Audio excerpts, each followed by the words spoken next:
415. Abordaje del paciente con enfermedad neurológica. Las enfermedades neurológicas son frecuentes y costosas. Según cálculos de la OMS, más de 1.000 millones de personas en el mundo padecen alguna enfermedad neurológica, lo que corresponde al 12% del total de las enfermedades mundiales, generando 14% de las muertes totales. Cuadro 415.1. Se espera que estas tasas se incrementen a medida que la población mundial envejece. La mayoría de los pacientes con síntomas del sistema nervioso busca la atención de internistas y otros médicos generales y no de neurólogos. En la actualidad existen innumerables tratamientos contra muchos padecimientos de este tipo, por lo que la atención especializada para el diagnóstico es esencial. Los errores suelen surgir por un exceso de confianza en costosos estudios de imagen y de laboratorio que, a pesar de ser útiles, no sustituyen un interrogatorio o una exploración física correctos. La estrategia adecuada para estudiar a un individuo con una enfermedad del sistema nervioso comienza con el propio paciente y consiste en abordar el problema clínico primero en su aspecto anatómico y después en el fisiopatológico. Solo entonces se podrá plantear un diagnóstico específico. Con este método se asegura la aplicación acertada de la tecnología, la formulación eficiente del diagnóstico correcto y el comienzo inmediato del tratamiento. El método neurológico. Defina la anatomía. Es prioritario identificar la región del sistema nervioso que probablemente sea el origen de los síntomas. ¿Es posible localizar el trastorno en un sitio específico? ¿Es multifocal o es difuso? ¿Los síntomas están circunscritos al sistema nervioso o aparecen en el marco de una enfermedad diseminada? ¿El problema tiene su origen en los sistemas nervioso central, periférico o en ambos? Si está confinado al sistema nervioso central, las manifestaciones patológicas provienen de la corteza encefálica, los ganglios basales, el tronco del encéfalo, el cerebelo o la médula espinal. ¿Participan las meninges sensibles al dolor? En caso de que la enfermedad se circunscriba al sistema nervioso periférico, podría originarse en nervios periféricos, y de ser así, ¿están afectados de manera predominante nervios motores o sensitivos o es posible que la lesión se localice en la unión neuromuscular o en los músculos? Los primeros indicios para definir la zona anatómica afectada surgen en la anamnesis, y luego la exploración física se orienta a confirmar o descartar las impresiones obtenidas y esclarecer dudas. Con frecuencia está indicado realizar una exploración más detallada de una región particular del sistema nervioso central o del sistema nervioso periférico. Por ejemplo, la exploración de la persona que acude por primera vez con antecedentes de parestesias y debilidad ascendentes debe orientarse a decidir, entre otras cosas, si la lesión está localizada en la médula espinal o en los nervios periféricos. La dorsalgia focal, un nivel sensitivo medular y la incontinencia sugieren que el trastorno proviene de la médula, en tanto que una distribución de hipoestesia en guante y calcetín hace pensar en una neuropatía periférica. La arreflexia por lo general denota neuropatía periférica, pero también puede presentarse en casos de choque medular en los trastornos agudos de la médula espinal. La localización del sitio exacto de la lesión ofrece la ventaja, entre otras, de que limita las causas y las reduce a un número finito y manejable. Además, protege de errores graves. Los síntomas de vértigo recurrente, diplopía y nistagmo no deben hacer pensar de inmediato en esclerosis múltiple como explicación, etiología, sino en el tronco del encéfalo o la protuberancia, sitio. Si se aplica tal estrategia, no se omitirá, por no haber pensado en ella, una posible malformación arteriovenosa del tronco del encéfalo. De la misma manera, en un inicio la combinación de neuritis óptica y paraparesia atáxica espástica debe sugerir una lesión del nervio óptico y de la médula espinal. La esclerosis múltiple, la sífilis del sistema nervioso central y la deficiencia de vitamina B12 son enfermedades tratables que a veces originan tal síndrome. Una vez que la pregunta, ¿en dónde está la lesión?, haya sido esclarecida, se podrá abordar el siguiente planteamiento con respecto a la identidad. ¿Qué es la lesión? Identifique la fisiopatología. En la anamnesis pueden estar presentes claves clínicas que permitan identificar la fisiopatología de la enfermedad. Los trastornos neuronales primarios, sustancia gris, se manifiestan al principio en forma de alteraciones cognitivas tempranas, trastornos del movimiento o convulsiones, en tanto que la lesión de la sustancia blanca origina de manera predominante trastornos de haces largos en las vías motoras, sensitivas, visuales y cerebelosas. Los síntomas progresivos y simétricos suelen tener origen metabólico o degenerativo. En tales casos las lesiones no están circunscritas de manera clara. Así, es poco probable que una persona con paraparesia y un nivel sensitivo en la médula espinal tenga deficiencia de vitamina B12. El síntoma del ermite, sensaciones parecidas a corrientes eléctricas desencadenadas por la flexión del cuello, proviene de la generación de impulsos ectópicos en las vías de la sustancia blanca y surge con la desmielinización de la médula cervical. Entre muchas causas posibles, tal signo puede denotar la presencia de esclerosis múltiple en un adulto joven o espondilosis cervical compresiva en una persona de mayor edad. Los síntomas que se agravan después de la exposición al calor o al ejercicio indican un bloqueo de la conducción en axones desmielinizados, como se observa en la esclerosis múltiple. Un paciente con episodios recurrentes de diplopía y disartria vinculados con el ejercicio o la fatiga puede tener un trastorno en la transmisión neuromuscular, como la miastenia grave. La progresión lenta del escotoma visual con bordes luminosos, denominado espectro de fortificación, denota depresión cortical diseminada, casi siempre con migraña. La anamnesis neurológica. Poner atención a los síntomas que ha mostrado y descrito el paciente, corroborados por familiares y otras personas, permite a menudo la localización y la identificación precisas de la causa probable de las molestias, incluso antes de realizar el examen neurológico. Los datos de la anamnesis también permiten orientar la exploración neurológica posterior.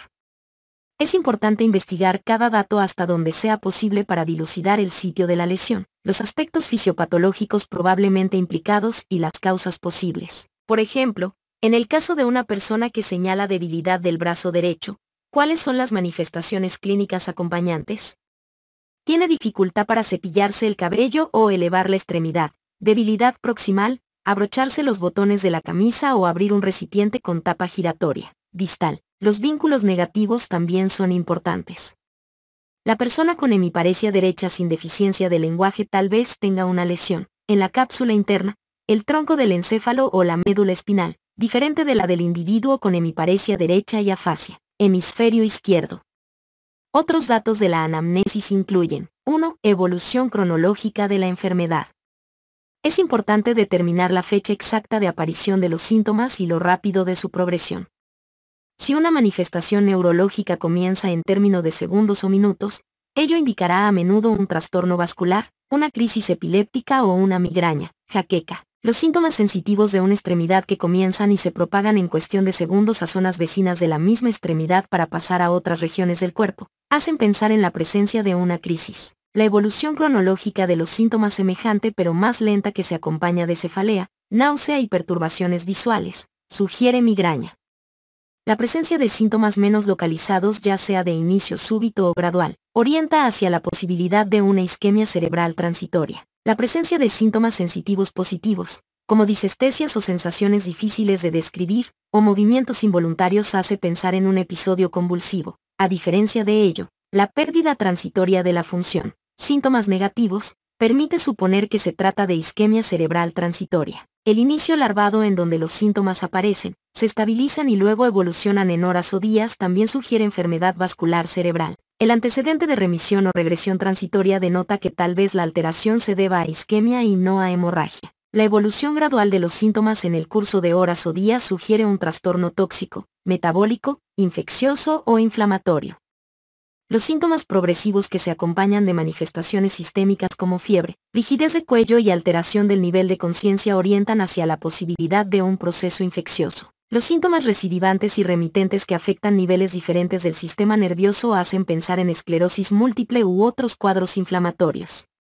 Los síntomas de evolución lenta sin remisiones son característicos de enfermedades neurodegenerativas, infecciones crónicas, intoxicaciones graduales y neoplasias. 2. Descripción de los síntomas por el paciente. Los mismos términos suelen significar cosas o hechos diferentes para cada individuo. El término mareo significa tanto síncope inminente, como sensación de desequilibrio o vértigo verdadero. Adormecimiento puede denotar la pérdida completa de la sensibilidad, una sensación positiva como el hormigueo o incluso debilidad. Visión borrosa es un término que se utiliza para describir la pérdida de la visión en un ojo, como sería la ceguera monocular transitoria o la diplopía. La interpretación del significado verdadero de los términos usados por los pacientes para describir sus síntomas se complica mucho más si existen diferencias en las lenguas y culturas originales. 3. Corroboración de los datos por parte de terceros.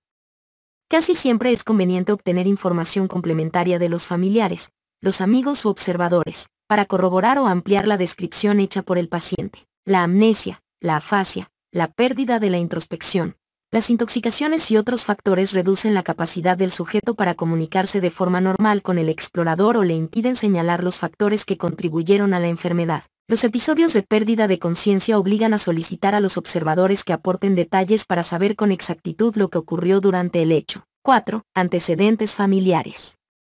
Muchas enfermedades del sistema nervioso tienen un componente genético primario. La presencia de algún trastorno de tipo mendeliano como la enfermedad de Huntington o la neuropatía de Charcot-Marie-Tooth es a veces obvia cuando se dispone de datos familiares. Se necesitan preguntas más minuciosas sobre los antecedentes familiares para detectar trastornos poligénicos como la esclerosis múltiple, la migraña y muchos tipos de epilepsia. Es importante obtener los antecedentes familiares de todas las enfermedades, además de los trastornos neurológicos y psiquiátricos. La propensión familiar de hipertensión o cardiopatías es importante en un individuo cuyo cuadro clínico es un accidente vascular cerebral, apoplejía. Se conocen muchas enfermedades hereditarias del sistema nervioso que se acompañan de manifestaciones en múltiples órganos y sistemas y que aportan claves que conducen hacia el diagnóstico correcto, como neurofibromatosis, enfermedad de Wilson y enfermedades mitocondriales. 5. Antecedentes personales, enfermedades clínicas. Muchas enfermedades del sistema nervioso se manifiestan en el contexto de trastornos sistémicos. La diabetes mellitus, la hipertensión y las alteraciones de los lípidos sanguíneos predisponen a enfermedad vascular cerebral. Una tumoración solitaria en el encéfalo pudiera ser un absceso en un individuo con valvulopatía cardíaca, una hemorragia primaria en un sujeto con una coagulopatía, un linfoma o toxoplasmosis en el paciente de SIDA o metástasis en una persona con cáncer subyacente. Algunos individuos con cáncer manifiestan en un principio un síndrome paraneoplásico, capítulo 90, o bien alguna complicación de la quimioterapia o radioterapia. El síndrome de Marfan y las enfermedades de la colágena relacionadas predisponen a la disección de las arterias intracraneales y hemorragia subaracnoidea aneurismática. El riñón poliquístico también se acompaña de esta última. Diversos cuadros neurológicos surgen con enfermedades tiroideas u otras endocrinopatías. Es muy importante averiguar la presencia de enfermedades sistémicas en personas con neuropatía periférica. La mayoría de individuos en coma dentro del hospital tiene alguna causa metabólica, tóxica o infecciosa. 6. Uso y abuso de fármacos y drogas y exposición a toxinas. Es esencial interrogar los antecedentes farmacológicos, como el uso y abuso de fármacos y drogas prescritos por un médico e ilícitos. Los sedantes, antidepresivos y otros psicoactivos a menudo provocan confusión aguda en los ancianos. Los aminoglucósidos pueden exacerbar los síntomas de debilidad en personas con trastornos de la transmisión neuromuscular como miastenia grave y pueden causar mareos como consecuencia de ototoxicidad. La vincristina y otros antineoplásicos originan en ocasiones neuropatía periférica, y los inmunosupresores como la ciclosporina originan en ocasiones encefalopatía. La ingesta excesiva de vitaminas puede causar trastornos. Por ejemplo, la vitamina A origina en ocasiones hipertensión intracraneal, pseudotumor cerebral, o la piridoxina provoca neuropatía periférica. Muchos individuos no se percatan de que los somníferos que se adquieren sin receta, los antigripales y las pastillas para adelgazar en realidad son fármacos. Estos pacientes tampoco reconocen al alcohol como droga, que es la neurotoxina que se consume con más frecuencia, y otras drogas adictivas como la cocaína y la heroína originan anomalías neurológicas diversas. El antecedente de exposición ambiental o laboral a neurotoxinas puede ser una pista esencial, para lo que a veces es necesario consultar con los compañeros o el jefe del enfermo. 7. Elaboración de una impresión del enfermo. El médico aprovechará la oportunidad al interrogar al paciente, de formarse una impresión de él. Los datos que aporta son directos o lo hace de manera sinuosa.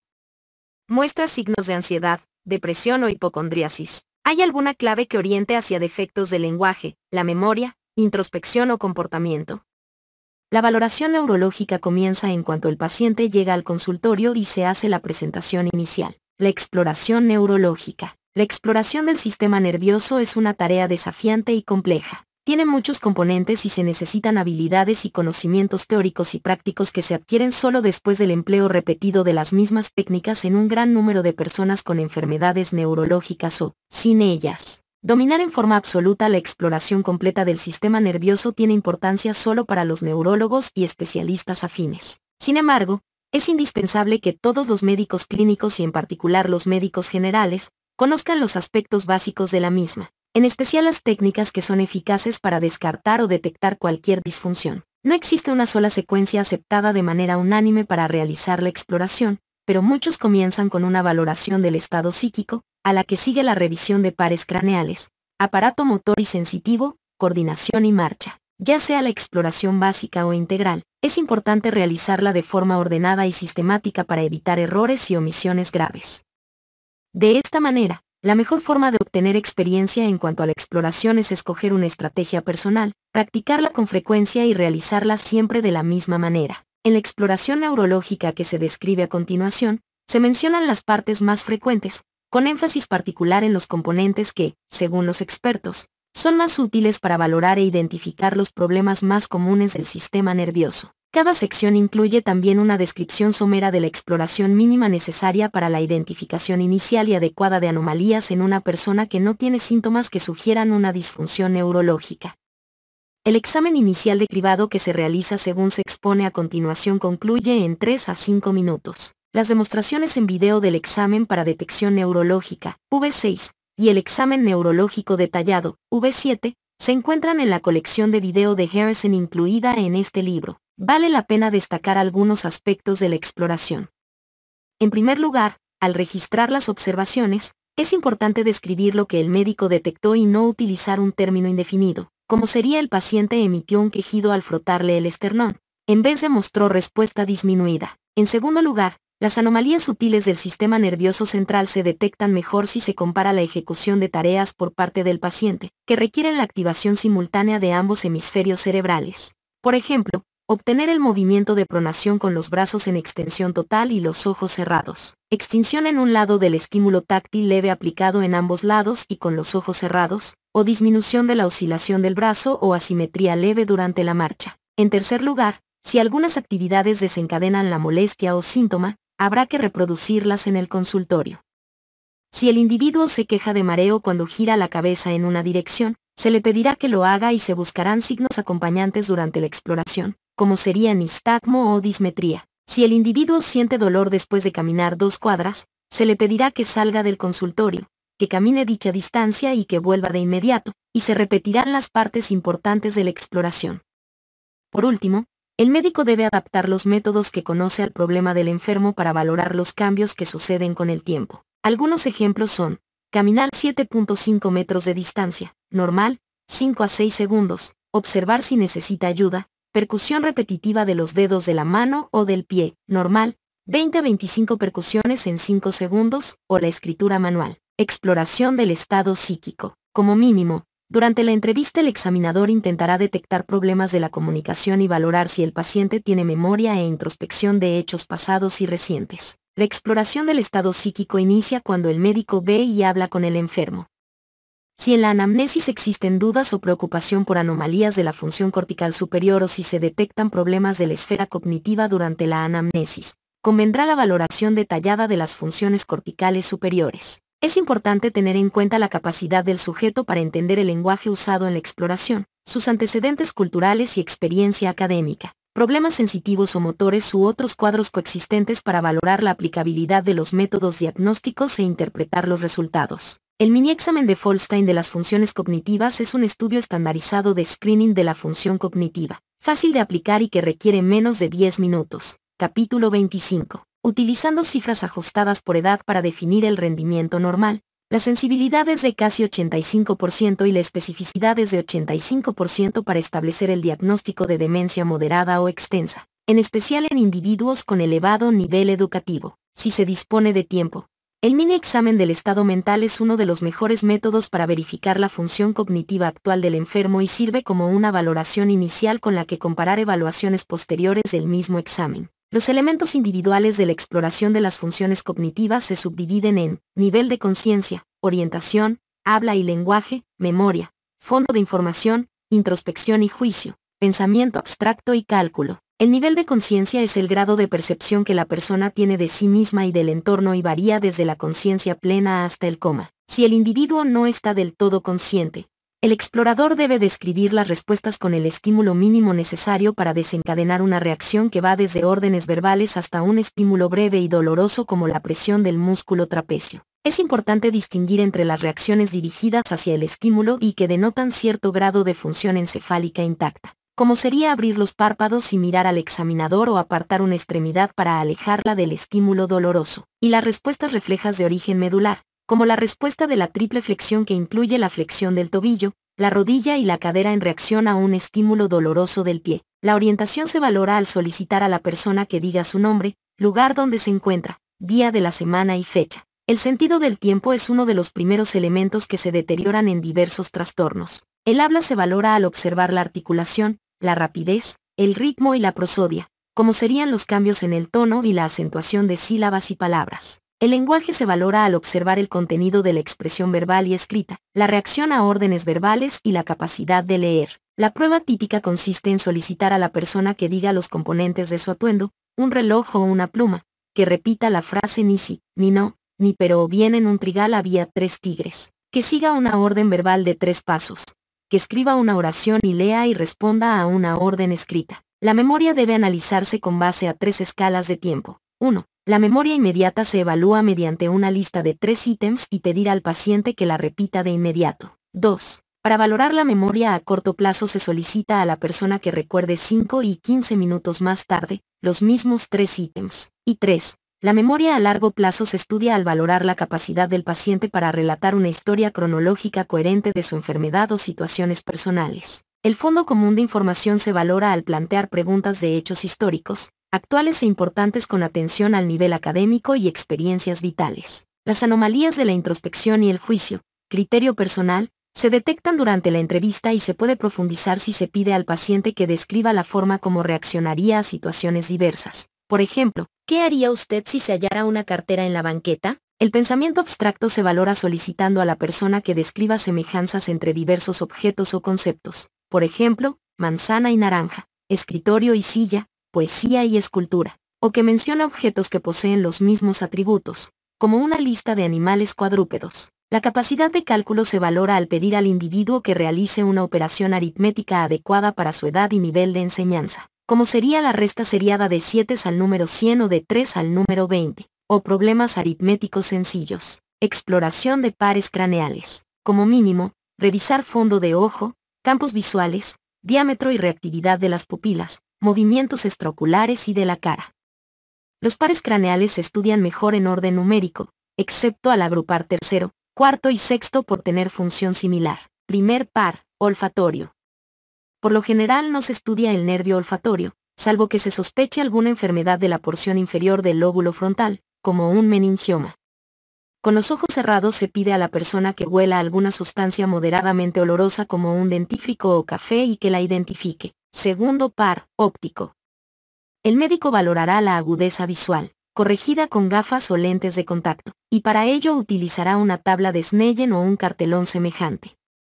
Se estudiarán los campos visuales por confrontación, es decir, comparando los del paciente con los del explorador. Como prueba de detección suele bastar el examen de los campos visuales de ambos ojos de manera simultánea, pero habrá que valorar los campos en forma individual si se sospecha un problema visual, con base en los datos de la anamnesis u otros elementos de la exploración, o si en las pruebas de detección se identifica alguna anomalía. El explorador se coloca cara a cara frente al paciente a 0.6 a 1.0 metros de distancia y pone sus manos en la periferia de los campos visuales, en un plano equidistante entre él y el enfermo. Se pide al enfermo que mire de manera directa al centro de la cara del explorador y que indique el momento y el sitio en que detecta el movimiento de alguno de los dedos. La maniobra se inicia en los cuadrantes inferiores y después con los superiores, de modo que el explorador mueve el dedo índice de alguna o ambas manos al mismo tiempo, y observa si la persona detecta los movimientos. Un solo movimiento de poca amplitud del dedo basta para obtener una respuesta normal. Los estudios de perimetría focal y pantalla tangencial deberían utilizarse para localizar los defectos extensos del campo visual, o para buscar anomalías sutiles. Es necesario explorar el fondo de ambos ojos con un oftalmoscopio y observar el color, el tamaño y el grado de turgencia o elevación del disco óptico, así como el color y la textura de la retina. Se revisan calibre, regularidad, muescas arteriovenosas en los puntos de cruce, hemorragias, exudados y otras anomalías de los vasos retinianos. Tercer, cuarto y sexto pares, motor ocular común, troclear y motor ocular externo. Es importante describir el diámetro y la forma de las pupilas, su reacción a la luz y a la acomodación, es decir, al converger ambos ojos mientras siguen el dedo del explorador acercándolo hacia el puente de la nariz. Para valorar los movimientos extraoculares se pedirá al enfermo que conserve fija la cabeza mientras sigue el movimiento del dedo del examinador. El objetivo se desplazará con lentitud en los planos horizontal y vertical y se buscará cualquier paresia, nistagmo o alteraciones en los movimientos de persecución, movimientos sacádicos, ataxia de los movimientos oculares y otras. Si es necesario, se valorará la posición relativa de los ojos, tanto en la posición primaria de la mirada como en otras direcciones, comparando los reflejos de luz intensa en ambas pupilas. Sin embargo, es más útil saber si la persona describe diplopía en cualquier dirección de la mirada. La diplopía verdadera casi siempre se resuelve cuando el individuo cierra un ojo. El nistagmo horizontal se evalúa mejor a 45 grados y no en el extremo lateral de los campos visuales. Situación incómoda para el enfermo. El dedo debe sostenerse en la posición lateral unos segundos para detectar cualquier anomalía. Quinto par, trigémino. Se explora la función sensitiva en los 3 territorios de las ramas del nervio trigémino, oftálmico, maxilar superior y mandibular, y en cada lado de la cara. Como ocurre con otros elementos de la exploración sensitiva, para el estudio de detección basta la valoración de 2 modalidades sensitivas derivadas de vías anatómicas diferentes, como el tacto fino y la temperatura. Si algunos datos de la anamnesis lo sugieren, conviene valorar otras modalidades, como el reflejo corneal y el componente motor del trigémino, acción del músculo macetero al cerrar la boca con fuerza. Séptimo par, facial. Aquí se busca asimetría de la cara en el reposo y con movimientos espontáneos. También se evalúa la elevación de las cejas, la aparición de arrugas en la frente, el cierre de los párpados, la sonrisa y el inflar los carrillos. Se buscarán en particular diferencias en la mitad inferior de los músculos de la cara en comparación con la mitad superior. La debilidad de los 2 tercios inferiores de la cara con conservación del tercio superior permite suponer que se trata de una lesión de neurona motora superior, en tanto que la debilidad de toda una hemicara sugiere una lesión de neurona motora inferior. Octavo par, vestíbulo coclear. Se valora la capacidad del sujeto para escuchar el frote de un dedo o la voz susurrada en cada oído. Si la anamnesis o la exploración física detecta alguna alteración, se realizan pruebas más específicas de conducción aérea y ósea en mastoides, rine, y de lateralización, colocando un diapasón que suene a 512 Hz en el centro de la frente. Weber. Habrá que hacer audiometría formal después de identificar cualquier problema. Para un análisis más completo de la valoración de la función del nervio vestibular en casos de mareo, pérdida del oído o coma, véanse los capítulos 19, 30 y 300, respectivamente. Noveno y 10º pares, glosofaríngeo y vago. Se observa la posición y la simetría del paladar blando y la úvula en el reposo y con la fonación. También se valorará el reflejo nauseoso o faríngeo al estimular la pared retrofaríngea en cada lado con un objeto estéril y romo, como un depresor, pero tal reflejo a menudo no se detecta en personas normales. 11º par, espinal accesorio. Aquí se valora el músculo trapecio por medio de la contracción de los hombros, encoger los hombros, y por la rotación de la cabeza hacia cada lado, esternocleidomastoideo, contrarresistencia. 12º par, hipogloso. Se inspecciona la lengua en busca de atrofia o fasciculaciones, posición con la protrusión y fuerza cuando se dirige contra la superficie interna de los carrillos. Exploración motora. Como mínimo, habrá que buscar atrofia muscular y valorar el tono de las extremidades. Estudiar la fuerza de la extremidad superior comprobando si existe claudicación en supinación y la fuerza de los extensores de la muñeca o de los dedos. Valore la fuerza de la extremidad inferior examinando los extensores del primer dedo y con el paciente caminando de forma normal, sobre las puntas y sobre los talones. La exploración motora incluye observaciones del aspecto, el tono y la fuerza de los músculos. La marcha constituye, en parte, una valoración de la función motora, pero casi siempre se valora por separado al finalizar la exploración. Aspecto. Es importante inspeccionar y palpar los grupos musculares, con iluminación suficiente y con la persona en posición cómoda y simétrica. Se buscarán fasciculaciones, dolor a la palpación y atrofia o hipertrofia de músculos. Algunos individuos exhiben movimientos involuntarios, como tics, mioclono, coreoatetosis, durante el reposo, con la postura sostenida, temblor de contar monedas propio de la enfermedad de Parkinson, o con movimientos voluntarios, temblor de intención de la enfermedad del cerebelo o el temblor de tipo familiar. Tono. El tono muscular se evalúa al medir la resistencia contra el movimiento pasivo de una extremidad relajada. Las personas a menudo tienen dificultad para relajarse durante tal procedimiento y por ello es útil distraerlas para reducir al mínimo los movimientos activos. En las extremidades superiores el tono se evalúa por la pronación y supinación rápidas del antebrazo y flexión y extensión en la muñeca. En las extremidades inferiores, con el individuo en decúbito dorsal, el explorador coloca sus manos detrás de las rodillas y hará un movimiento de elevación rápida. Con el tono normal los tobillos se arrastrarán siguiendo la superficie de la mesa, un tramo variable, antes de elevarse, en tanto que, en situaciones de hipertonía, el talón mostrará un movimiento inmediato de elevación de la superficie. La hipotonía es más frecuente en trastornos de la neurona motora inferior o de nervios periféricos. La hipertonía se manifiesta en forma de espasticidad, la resistencia depende del ángulo y la velocidad de movimiento. Enfermedad de haces corticoespinales, rigidez. La resistencia es similar en todos los ángulos de movimiento. Enfermedad extrapiramidal, o paratonía. Cambios fluctuantes de la resistencia, problemas en las vías de los lóbulos frontales o dificultad normal para la relajación. La rigidez en rueda dentada en la que el movimiento pasivo desencadena interrupciones espasmódicas en la resistencia, se ve en el parkinsonismo. Fuerza. La maniobra de Barré es un método muy útil para la búsqueda de la debilidad de la extremidad superior. Se pide a la persona que sostenga ambos brazos en extensión completa y en sentido paralelo al suelo con los ojos cerrados. Tal posición debe conservarse durante aproximadamente 10 segundos. Signos de debilidad son cualquier flexión del codo o de los dedos de la mano o pronación del antebrazo, en particular si es asimétrica. La fuerza muscular se valora con mayor detalle al solicitar al individuo que realice el máximo esfuerzo con el músculo o grupo muscular en estudio.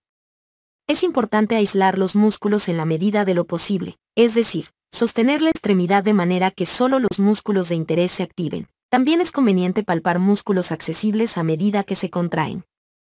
La graduación de la fuerza muscular y la valoración del esfuerzo es un arte que necesita tiempo y paciencia para dominarlo.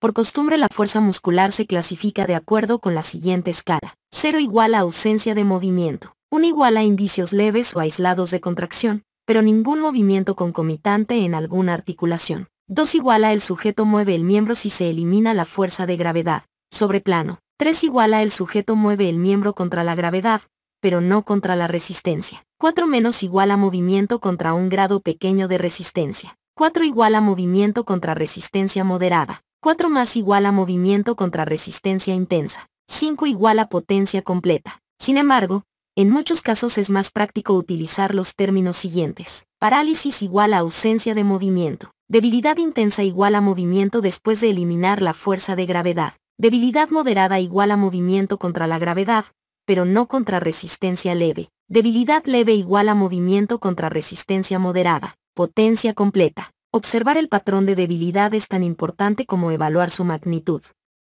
La debilidad unilateral o bilateral de los extensores de la extremidad superior o de los flexores de la extremidad inferior. Debilidad piramidal. Permite suponer que se trata de una lesión de la vía piramidal. La debilidad proximal bilateral sugiere miopatía y la debilidad distal bilateral sugiere neuropatía periférica. Exploración de los reflejos. Como mínimo verifique los reflejos bicipital, rotuliano y aquileo. Reflejos de estiramiento muscular, miotáticos. Los que suelen valorarse incluyen los reflejos del bíceps, C5, C6, brachiorradial, C5, C6, tríceps, C6, C7, y a veces el flexor de los dedos, C8, T1, en las extremidades superiores, y el rotuliano o del cuádriceps, L3, L4, y de Aquiles, S1, S2, en las extremidades inferiores. Es importante que el sujeto se relaje y coloque el músculo en un punto intermedio entre la contracción y la extensión plenas. Los reflejos aumentan si se solicita a la persona que contraiga de manera voluntaria otros grupos musculares distantes. Maniobra de Jędrysik. Por ejemplo, es posible reforzar los reflejos de la extremidad superior si el individuo de forma voluntaria aprieta la mandíbula y también se intensifica el reflejo aquileo al cruzar entre ambas manos los dedos flexionados e intentar separarlos. Para cada reflejo estudiado ambos lados deben comprobarse secuencialmente y es importante valorar el estímulo mínimo indispensable para desencadenar un reflejo y no la respuesta máxima. Los reflejos se clasifican con la escala siguiente. 0 igual a ausente. 1 igual a presente, pero disminuido. 2 igual a normal, 3 igual a aumentado, 4 igual a clonus. Reflejos cutáneos. El reflejo plantar es desencadenado al estimular la zona lateral de la planta del pie con un estímulo molesto como, por ejemplo, con un depresor que se desplaza desde cerca del talón hasta la parte anterior del pie y el primer dedo. El reflejo normal comprende la flexión plantar de los dedos del pie. Si hay lesiones de motoneurona superior por encima del nivel S1 de la médula espinal, se advierte una extensión paradójica del primer dedo, que se acompaña de extensión lateral y superior de los demás dedos, la llamada respuesta plantar extensora o signo de Babinski. Sin embargo, no obstante, su popularidad, la fiabilidad y validez del signo de Babinski para identificar debilidad de la neurona motora superior es muy limitada. Es mucho mejor confiar en pruebas del tono, la fuerza y los reflejos de estiramiento, y la coordinación. Los reflejos abdominales superficiales se desencadenan al estimular con suavidad la superficie del abdomen cerca del ombligo en sentido diagonal con un objeto puntiagudo, por ejemplo, un palillo, y observando el movimiento del ombligo. En circunstancias normales, el ombligo se desplazará hacia el cuadrante estimulado. Si hay lesiones de neurona motora superior, los reflejos no se producirán. Su aparición es útil cuando se conservan los reflejos superiores, nivel T9 de médula espinal, pero no inferiores, T12, del abdomen, lo cual denota una lesión medular entre T9 y T12 o cuando la respuesta es asimétrica. Otros reflejos cutáneos útiles son el cremastérico, elevación ipsolateral de un testículo después de estimular la cara interna del muslo, es mediado por L1 y L2, y el anal, contracción del esfínter anal cuando se frota la piel perianal, mediado por S2, S3 y S4. Es importante buscar estos reflejos en toda persona en quien se sospeche daño de la médula espinal o de las raíces lumbosacras. Reflejos primitivos. En caso de lesión de las vías del lóbulo frontal aparecen algunos reflejos primitivos que normalmente han desaparecido en el adulto. La respuesta de succión aparece al tocar levemente con un depresor el centro de los labios, y el reflejo de búsqueda o hociqueo al estimular el ángulo de la comisura de la boca. El individuo desplazará los labios para succionar o girará su boca en dirección del estímulo. El reflejo de prensión se obtiene al tocar la palma de la mano entre el pulgar y el índice con los dedos del explorador. La respuesta positiva es que el individuo agarra con fuerza la mano del explorador. En muchos casos, al estimular la porción dorsal de la mano provocará que el individuo suelte la mano del examinador. La respuesta palmomentoniana es una contracción del músculo del mentón ipsolateral al estímulo de rascado aplicado diagonalmente en la palma. Exploración de la función sensitiva. Como mínimo, habrá que preguntar a la persona si percibe el tacto fino y la temperatura de un objeto frío en cada zona distal de las extremidades. Se evaluará el doble estímulo simultáneo por medio del tacto fino en las manos. Realizar la maniobra de Romberg. La valoración de la función sensitiva es la parte menos fiable de la exploración, porque las reacciones son subjetivas y difíciles de cuantificar. En el sujeto cooperador y con discernimiento, la exploración de la sensibilidad permite la localización precisa de una lesión. En las personas que no colaboran o que no entienden el sentido de los estudios, esta valoración será inútil. El estudio debe orientarse a la lesión sospechada. Por ejemplo, en anomalías de la médula espinal, raíces raquídeas o nervios periféricos hay que valorar todas las modalidades sensitivas mientras se investiga un perfil compatible con el nivel medular y distribución por dermatomas o nervios. En sujetos con lesiones en el troncoencéfalo o por encima del mismo, basta con la valoración inicial de las modalidades sensitivas primarias en la porción distal de extremidades, así como los métodos de valoración cortical. En cada extremidad se estudian las 5 modalidades sensitivas primarias que son tacto fino, dolor, temperatura, vibración y posición de articulaciones. El primero se valora con solo tocar la piel de manera suave mediante un dedo del explorador o un filamento de algodón. El dolor se explora utilizando un alfiler nuevo y la temperatura se valora con un objeto metálico, como un diapasón, que haya estado en agua tibia o fría. La vibración se estudia con un diapasón que suena a 128 Hz y se aplica en la falange distal del primer dedo del pie o el índice, exactamente por debajo del lecho ungueal. Al colocar un dedo en la cara contraria de la articulación que se estudia, el explorador comparará el umbral de percepción de la vibración del paciente con la suya propia. Para valorar sensibilidad posicional, el explorador sostiene y moviliza un dedo de la mano o la extremidad del paciente en sentido lateral y en sentido distal a la articulación que estudia. Por lo general se captan desplazamientos pequeños de 1 a 2 milímetros. La maniobra de Romberg es sobre todo un estudio de la propiocepción. Se solicita a la persona que se ponga de pie con ambos pies muy cercanos, como se necesite para conservar el equilibrio, con los ojos abiertos, y luego se le pide que los cierre. La pérdida de equilibrio al cerrar los ojos es una respuesta anormal. La función sensitiva cortical es mediada por los lóbulos parietales y representa la integración de las modalidades sensitivas primarias. Su valoración adquiere importancia cuando se encuentra intacta la sensación primaria. La estimulación simultánea bilateral es muy útil como método de detección para evaluar la función de la corteza encefálica. Con los ojos cerrados del paciente, el explorador toca levemente una o ambas manos y le pide que identifique los estímulos. Si hay una lesión del lóbulo parietal, el individuo no podrá identificar el estímulo en la mitad contralateral cuando se tocan ambas manos. Otras modalidades que dependen de la corteza parietal incluyen la discriminación de dos estímulos como separados cuando son aplicados en sitios muy cercanos. Discriminación de dos puntos. Identificación de un objeto por el mero tacto y la manipulación. Estereognosia. Y la identificación de números o letras escritos sobre su piel. Grafestesia. Exploración de la coordinación. Como mínimo, observar al paciente en reposo y durante los movimientos espontáneos. Habrá que valorar los movimientos rápidos alternantes de las manos y los pies y del dedo dirigido a la punta de la nariz. La coordinación es un término que señala la organización y fluidez de los movimientos. Incluso actos sencillos obligan a la colaboración de músculos agonistas y antagonistas, la conservación de la postura y la actuación de servomecanismos complejos para controlar la rapidez y amplitud de un movimiento. Parte de esta integración depende del funcionamiento normal del cerebeloso y los ganglios basales. Sin embargo, también necesita que la fuerza muscular esté intacta y haya información sinestésica y propioceptiva. Por esto, si la exploración detecta anomalías del sistema motor o sensitivo, habrá que valorar la coordinación del individuo, sin olvidar tales limitaciones. Los movimientos alternantes rápidos de extremidades superiores se estudian por separado en cada lado al pedir a la persona que contraiga el puño. Extienda en forma parcial el dedo índice y después con dicho dedo percuta la porción distal del pulgar con la mayor rapidez posible. En la extremidad inferior, el individuo golpea con rapidez el pie contra el piso o la mano del explorador. La prueba de llevar el dedo a la punta de la nariz valora sobre todo la función cerebelosa. Se pide al individuo que toque con su índice repetidas veces la punta de la nariz y después el dedo extendido del explorador que se mueve con cada repetición.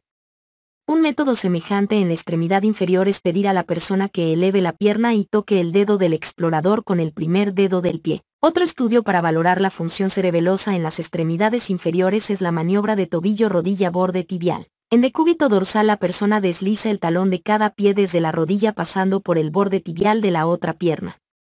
En todos estos movimientos se valoran exactitud, velocidad y ritmo. Exploración de la marcha. Como mínimo, habrá que observar a la persona cuando camina de forma normal, sobre los talones y puntas de los pies y siguiendo una línea recta. Observar a la persona durante la marcha es la parte más importante de la exploración neurológica.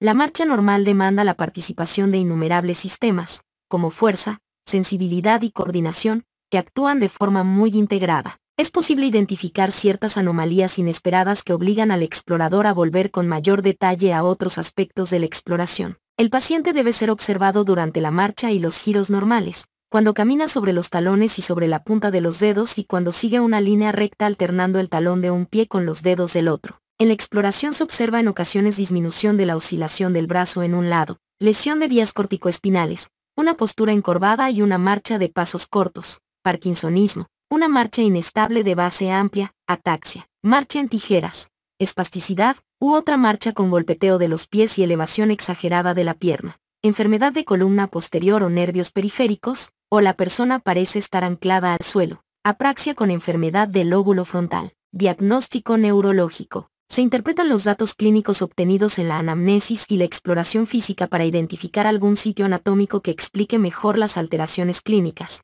Cuadro 415-2. Disminuir el número de posibilidades diagnósticas y escoger los métodos de laboratorio con los que se obtendrá información valiosa. Los estudios de laboratorio comprenden 1. Electrólitos en suero, biometría hemática completa y estudios renales, hepáticos, del sistema endocrino e inmunitario. 2. Estudio de líquido cefalorraquídeo. 3. Estudios de imágenes específicos. Capítulo 416. O 4. Estudios electrofisiológicos. Para elaborar un diagnóstico etiológico se integrarán los datos de localización anatómica, inicio y evolución de la enfermedad, otra información médica y resultados de estudios de laboratorio. Los datos de la exploración neurológica pueden ser normales incluso en los individuos con alguna enfermedad grave del sistema nervioso como convulsiones, meningitis crónica o isquemia cerebral transitoria.